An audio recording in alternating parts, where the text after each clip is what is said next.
ದಲಿತ ಸಂಘಟನೆಗಳ ಪೂರ್ವ ನಿಯೋಜನೆಯಂತೆ ಸಂವಿಧಾನ ಸಂರಕ್ಷಣಾ ಸಮಿತಿ ನೇತೃತ್ವದಲ್ಲಿ ಕಲಬುರಗಿ ಪಟ್ಟಣದಲ್ಲಿ ಸೋಮವಾರ ಮಧ್ಯಾಹ್ನ 2:40ಕ್ಕೆ ಭೀಮನಡೆ ಪಥಸಂಚಲನ ಯಶಸ್ವಿಯಾಗಿ ನಡೆಯಿತು.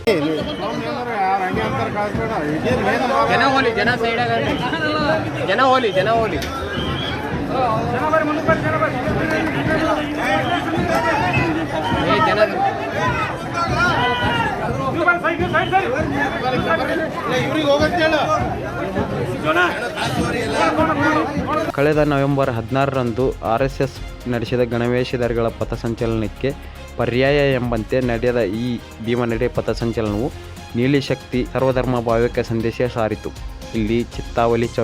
ಇಲ್ಲಿನ ಚಿತ್ತಾವಲಿ ಚೌಕ್ನಲ್ಲಿ ಪ್ರಾರಂಭವಾದ ಪಥಸಂಚಲನದಲ್ಲಿ 150ಕ್ಕೂ ಹೆಚ್ಚು ಮಹಿಳೆಯರು ಬಿಳಿ ಸೀರೆ, ನೀಲಿ ಕುಪ್ಪಸ ತೊಟ್ಟಿದ್ದರು ಹಾಗೂ ನೀಲಿ ಸೈನಿಕರು ಕ್ಯಾಂಪ್ ಸಮವಸ್ತ್ರ ಧರಿಸಿ ಸಂವಿಧಾನ ಪೀಠಿಕೆ ಹಿಡಿದು ಅಂಬೇಡ್ಕರ್ ಪರ ಘೋಷಣೆ ಮತ್ತು ಪ್ರಿಯಾಂಕ್ ಖರ್ಗೆ ಸೇರಿದಂತೆ ಇತರ ನಾಯಕರ ಜಯ ಘೋಷಣೆಗಳೊಂದಿಗೆ ಮೊಳಗಿತ್ತು.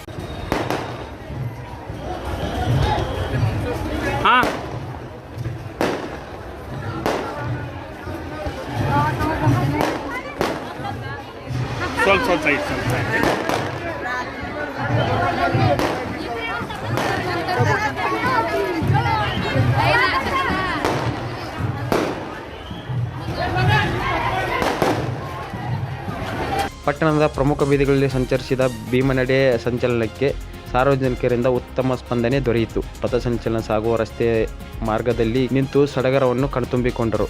ಇನ್ನು ಈ ಮೆರವಣಿಗೆಗೆ ಬಿಗಿ ಪೊಲೀಸ್ ಬಂದೋಬಸ್ತ್ ಆಯೋಜನೆ ಮಾಡಲಾಗಿತ್ತು. Laxman Pawar, 9 live news, Kalaburagi.